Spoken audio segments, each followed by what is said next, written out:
Let's keep that applause going. Yes, because got the Bobby O'Reilly with us now. Good morning to you, Bobby. How are you? All good, buddy. You? I'm very well. Yeah, south of the river this morning. Yep. It's sunny Arawera. It's sunny Arawera. Let's have a check in on how it's going at Herdade Do Meio. How are things going over there? You said you had to slow things down a bit because demand was so great. Yeah, it's not. I should have kept my mouth shut because now it's getting busier. It's really working. Yeah. Well, that's a great problem to have, isn't it? Yeah, I know it's been very good. How would you say? We're having a still massive interest. People coming. I'm trying to slow things down, but this week actually has been probably our best week. So our observations exactly in a very short period of time. Yeah, and it's not even. Yeah, there's guys booked in for the rest of the week to want to buy multiples and things like this, and we don't particularly want to sell multiples, as I said before, but we might sell them one or two. What a fantastic position to be in. How wonderful for you. Very pleased for you there. Today, I was wondering if we might broaden our horizons a little bit. You've been inviting people to come to Portugal and invest in Portugal for some time now, ahead of many newcomers into the scene here.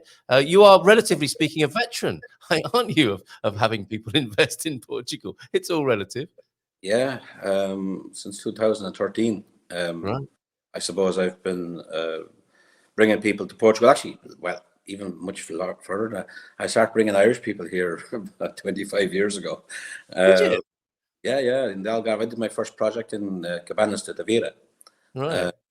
And it was mainly Irish people back then, and that we were selling. And then Pamela, around the same time we started selling Pamela, and then up your area in and around San Martino de Porto and Nazaré, around there with a developer that I was selling there again to Irish people back then. But of late, I suppose the Golden Visa, mainly I focused on the Middle East and South Africa, and I suppose the South and Far East, if you like. So Philippines, Malaysia, that kind of area. So, but I have clients from every corner of the globe, everything from the Caribbean, from Russia, from obviously from China. But I'd say my biggest clientele would probably be expats, Indians from other parts of the world. So most of my clients would have been probably Indians that didn't live in India. Okay, how fascinating. This is great because, as I said earlier on, we're doing our best here to grow the Portugal Immigrant Network, to broaden who we speak to and who we relate to and who makes up this, the migrant, foreigner, expat community. Let's have a quick recap then. We can almost play bingo here, can't we, with the countries that you've helped here. And it sounds like you're quite the sort of niche helper in many ways. So, some of the places you've mentioned don't figure here. Yeah. The smallest of the larger populations, as it were, is Poland at 3,000. Number 20 in the charts. This is going back to the 2020 census, and I think there'll be some new figures soon because things have changed, I think, quite a lot since then. Brazilians first at 184,000 nearly. UK people at just over 46,000. Cape Verde. You would expect people from the former Portuguese colonies, of course, to be coming into Portugal. Romanians in number 4 there. And it's not until we get to India, Indian passport holders at 24,500. So you've helped a few people from India, you say. Anywhere else on there that you might have helped if we run down that list? God, it's a bit blurry on my screen there now. As good as it used to be. Well, we've got the Spanish people moving to Portugal. That's interesting, isn't it? Of course they do, but I'd never put that together. The Dutch, Bangladeshis, Venezuelans, Bulgarians, Pakistanis, Moldovians, because that's seen as a place to move to as well, isn't it? Moldova, Belgium, Sweden, Russia, you've mentioned, United States, Mozambique, and Poland there. So, what is it? Go on, carry on. My market wasn't European at all, actually, because obviously the Golden Visa market, Europeans didn't really come into it. And I specialized in the Golden Visa probably early days. So it was mainly Dubai. I had an office in Dubai, and so Dubai was a melting pot as it was. So you had people from all parts of the world already living in Dubai that were living there because of the opportunities that Dubai had offered from maybe 15, 20 years ago, coming out of either Pakistan, India, Bangladesh, Iraq, of course, because of the war in Iraq in the 90s, the 2000s, Iranians. So you had a big melting pot of the whole Middle East, but also you had a lot of people that came from China, everything into Dubai.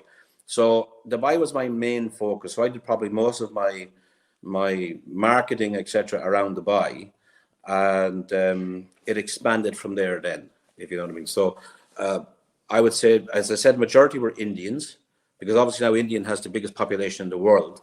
But I think it has probably got the biggest expat population in the world as well, because I'm not sure, but I would, everywhere I went, most of the people I went to or came across would have been Indians. And then, of course, after the Syrian war, there was a lot of Syrians that were, say, doctors, etc., in different countries that now had issues with regarding their passport, because basically there was no passports and so on.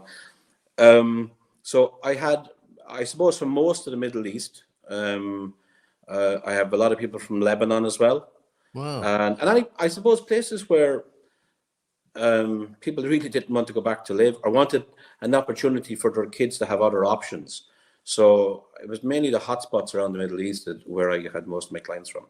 That's so interesting, because you, as I was saying earlier, and something we want to expand on. I was going to say fix or put right. It's not a bad thing, but it would be great as well to broaden our horizons and our community, to have people from all those nations that we've mentioned and the ones you've mentioned this morning. But the usual reasons for moving to Portugal, you know, the weather, the quality of life, safety and security, people and food. But you've brought a whole list of other reasons there, and you've been dealing with people who, I mean, for many people, it's a matter of safety, isn't it, and a new start in life. Yeah, I would safely say that the majority of people didn't do it for themselves, did it for their kids. Wow. They'd done it because they'd already settled into a life where they, wherever they were, their life was made there. And actually, that's what made the Golden Visa so attractive, was that they didn't have to upset their life where it was, that they could come, do the investment that was asked of them, and then basically get back on with their lives. Where a lot of other programs, to eventually to achieve citizenship, you had to go and live there, or some of your family had to go and live there. So basically, you were upsetting the whole family as it was, and to move to another country and live there permanently, because residency wasn't just something that they wanted to achieve. In most cases, they wanted to achieve European citizenship. Now, the Golden Visa allowed for the investor, the spouse of the investor, and the dependents of the investor, which basically allowed, and this is why it was so attractive, was that majority of people say that were, say, as I said, Indians that were in Singapore or in Dubai, or wherever it was. Those people had very nice lives and were making plenty of money, and but their children growing up had Indian passports, and the Indian passport is actually, it's not very strong. It doesn't give them a lot of opportunities. And a lot of people wanted their kids to go get educated in the US and so on and so forth. And with an Indian passport, it was quite difficult to do so. So why they done it was that they could achieve European citizenship to allow opportunity for their kids, not for them to come and actually live in Portugal per se, but to get a European passport so their kids would have more opportunities, because they also believe that the world was getting a tighter place, and that I had my eyes opened, I suppose. We were very lucky with our Irish and our European passports that we never had such an issue as most of these people had. And I really had my eyes opened when I actually seen the desperation in a lot of people who didn't have the money to do the Golden Visa, that would come to my presentations and to my meetings and basically begging to see what way they could achieve such an opportunity with getting a residency or a Golden Visa, because they were out of pure desperation. They had nowhere else to go, and they were stuck in a country that, if they at any time, they could be sent back to where they were from, and probably not a nice welcome waiting for them. So I really valued my passport, my own passport, if you like, at that stage. And then I could understand the value of what this Golden Visa was offering people. And it wasn't about them coming over here to make millions. It wasn't about them coming over here to buy loads and loads of property. It was about giving their families opportunity. And I think that 90% of the people who did the Golden Visa was for their families and for their kids, to give them more opportunity more than anything else. Well, that's amazing. There we are, busting a few more stereotypes this morning. It's there, isn't it, with the Golden Visa? You know, it's just a load of rich people exploiting Portugal. From what you said again this morning, it deserves a little bit more of a drill down, doesn't it, to understand what's really going on there and the human story behind it. And how lovely that people, as you say, I think the words you used, they weren't doing it for themselves. They were doing it to give their families and their children a better start in life and to have an option, right? Yeah, absolutely. Imagine, you know how hard it is to learn Portuguese, yeah? So part of this whole process is you have to learn Portuguese. So you have to learn A2 level Portuguese. And for me, I won't say the 500 was the easy part for them, but the Portuguese is the hard part for them, you know?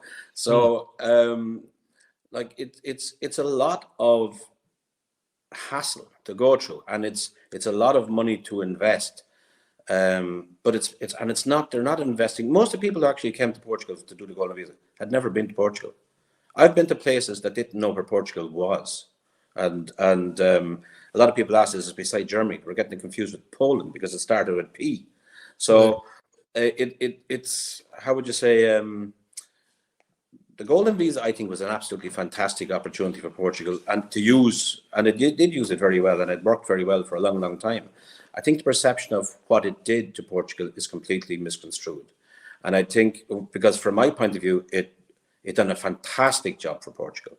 It created lots of jobs, it created a lot of investment, it created a lot of funds that came to Portugal with foreign direct investment, because Portugal was on the right path. And actually, what opened to these guys that started off with the idea of just getting this passport for their kids was that, hey, this is a great place to invest also. So it brought successful people to Portugal to participate in its actual renewal and its growth. And so it introduced Portugal to a lot of people that, you know, that how would you say, it needed. And yeah, absolutely. It's sad to come to an end. I think it's sad that it's coming to an end. I think the way that they diverted the actual investment over the last couple of years, I think, was wrong, in the sense that it created a product as you had to invest in this to qualify for that, which is, I think, was wrong. I think when they had it in such a way that you can invest in whatever you wanted to, it was a real investment. But when you're being told that you have to do it here and do it this way, you created a product that people made, especially for you to qualify. That's not an investment. That's buying a residency at that stage, because I don't believe those things are investments. Incredible. Always having an interesting conversation with you when you're on the show here. Bobby O'Reilly from Herdade Do Meio joining us on the Good Morning Portugal show this morning. Alison Baxley, I hope you two will cross over this morning. But how amazing to hear your views on the Golden Visa again. How dare those Golden Visa people come over here being all successful and investing in the country like they have been. Outrageous. So I'm also hoping for a big event of the Portugal Immigrant Network here. The nationalities you've mentioned, the ones that haven't made the top 20 here. This would be an amazing radio station, for one thing, if it were the communities of the various migrants and foreigners coming over to Portugal. But what a festival this would be, Bobby! Can you imagine a gathering of people coming to Portugal who have come to Portugal, representing their culture and their country at a great big event? The food, the culture, the celebration of diversity. What an incredible event that would be.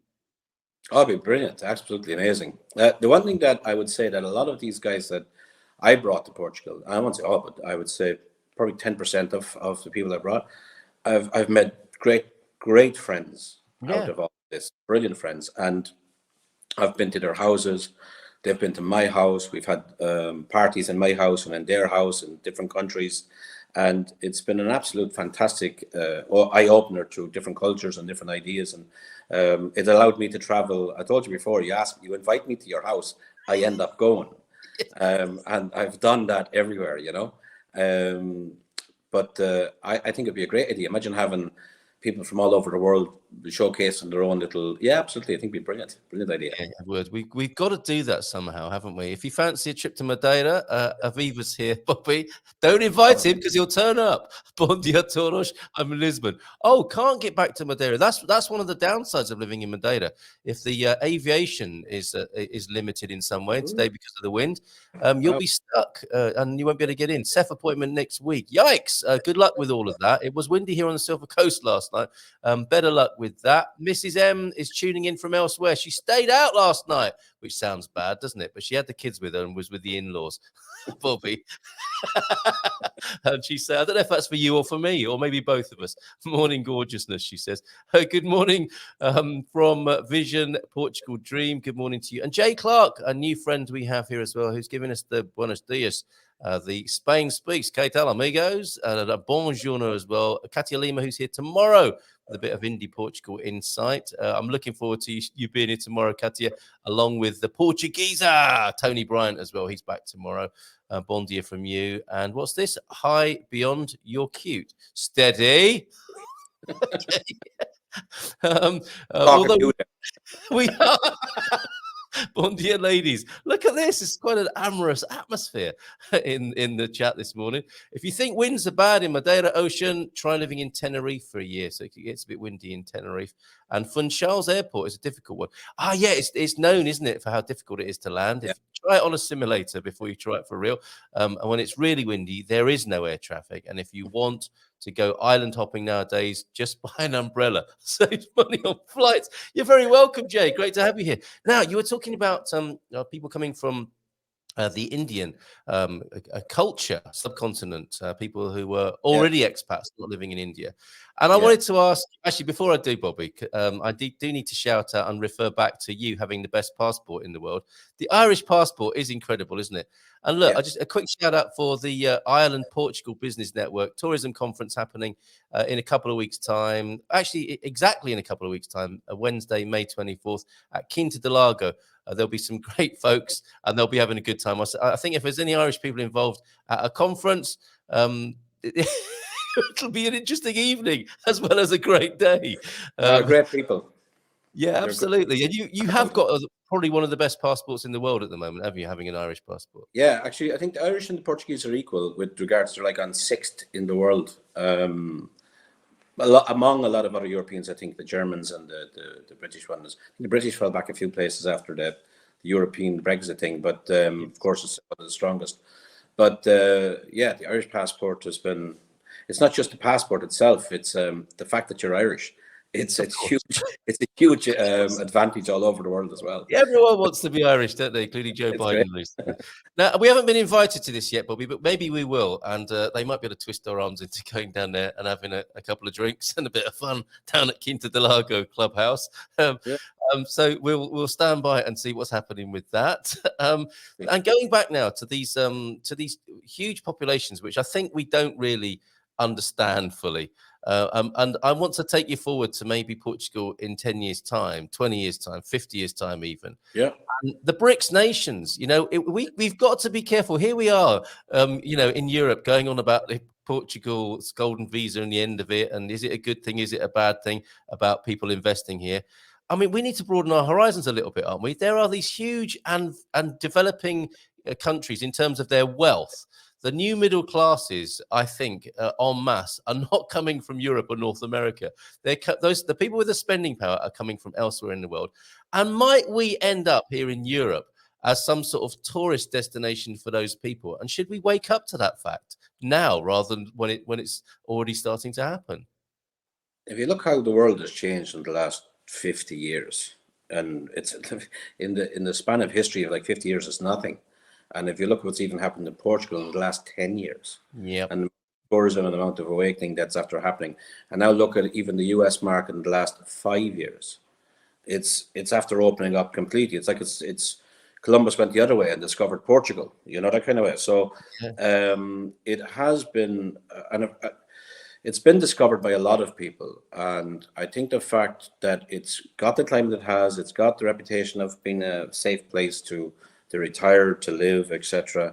You will see a lot more expats moving here for basically all the advantages that we know it has. Mm. But I think it'll be the sort of more people looking to retire, because business opportunities are limited, resources are limited, and I think there will be some people that will come here to invest, of course. But I think tourism is probably going to be the biggest growth area, if they put in the infrastructure for it. As in other words, enough hotels, enough airports, landing spaces, times, etc. as well, and allow for it.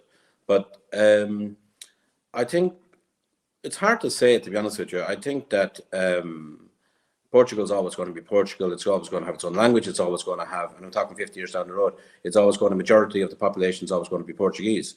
So I don't think it'll grow exponentially like what you're thinking about there. I think you will have a lot of people who will still move here, but it won't succeed, I'd say, any more than, say, 10-15% of the population. Okay, interesting. Other speculations are very welcome in the chat. I saw a very interesting, borderline disturbing YouTube film last night called The Birth Gap.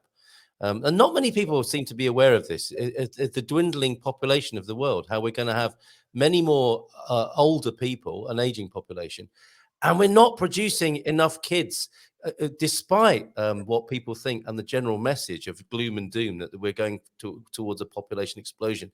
Apparently, we will get to 10, 11 billion people on the planet, but they'll be mainly old people, because we're looking after people relatively much better, and people are living to a riper and older age. But people aren't having the 2 children that are necessary to keep the population growing. So there'll be a weird kind of mathematical. Some people have got a mind for this, some haven't. But if you watch The Birth Gap, and part 1 of it is available on YouTube, it's quite staggering what will be happening in the next few years, where we've got an aging population, but not the young people to work and look after those people either directly or generate growth and taxes and so on to have those older folks looked after. Is that part of your understanding of the demographics of development? Yeah, I think we're going to be stumbling along until such time that we're always been that way. I think that we've always been trying to fix things rather than in the past. Look at global warming, etc., and so on and so forth. Yes. We're always trying to fix things that is broken rather than figure out how not to break it. Exactly. Yes. We've had a very, and even though we know it, we're again the Titanic heading for the iceberg, and it's the speed up, So it's human nature, I suppose. People think about themselves and about the now, and Trumpism and so on and so forth. So it's like I heard someone say, "I don't care, I'll be dead." That kind of way. So, thank you very much. Yeah.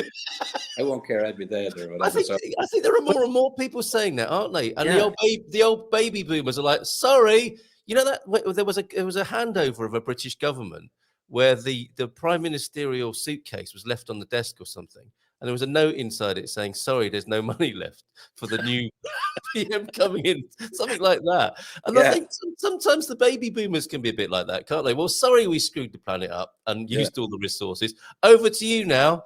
Bye. Yeah. That's a bad sentiment, isn't it? That's not 7th generation thinking, is it? No, absolutely not. And actually, if you look at how the world is going right around, and you look at the far right, and even in the US again, if you look at the sort of movement around Trump and all that kind of stuff, as in that, I'm probably going to stir up a couple of people over there now. But you look at January 6th and all that kind of stuff, and the Blinkerism that's going on with regards to, it's what they want now. They don't care about the rest of the world. It's them. It's now, and it's immediate. That kind of way. So looking down the road of what damage they're doing today, doesn't matter. Or not even looking down the road. That's the problem, isn't it? No one's looking down the road. They're having a fight in the middle of the street, stopping the traffic. Can I just say I have 5 kids, so I've done my part. Yes, well done. Me too, actually. Mrs. M, get home quick. Let's help this problem. That's how we invaded the world. That's it. Irish went around the world making babies. Good strategy. Well, actually, to be fair to the Portuguese as well on that matter, that was a part of the, I think, the Portuguese colonial.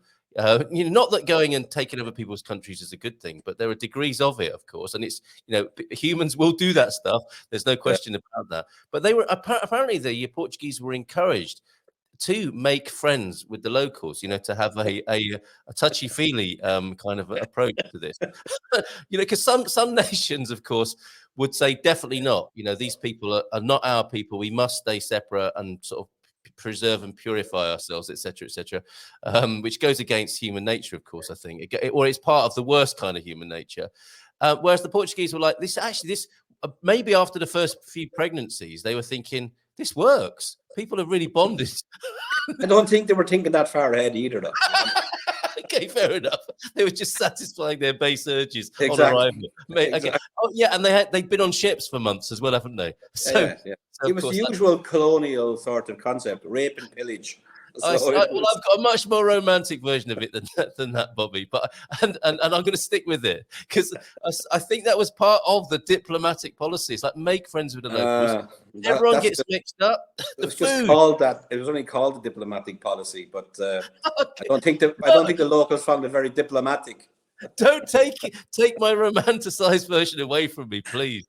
But there we have it. We wouldn't have all this lovely food. I mean, what comes after sex? Food sometimes, right? So let me introduce you to our local noodles, which then get taken back to Portugal or whatever. I'm sticking with this romanticized version. I'm not suggesting anyone should do either my suggestion or Bobby's anymore. We've got far more sophisticated ways. But we do have this population difficulty, don't we? And it comes back to a serious issue, doesn't it? And it's all tied up with what we tend to talk about here, the housing policy. Why are people not having kids? Because they can't afford to. And how sad is it? We live in a world where that is the problem. Yeah, and it's only going to get worse, to be honest with you. And it's a global issue. It's not a Portuguese issue. It's an absolute global issue. Like we just hit 8 billion globally. As like you said, you're going to hit the 10 to 12 billion.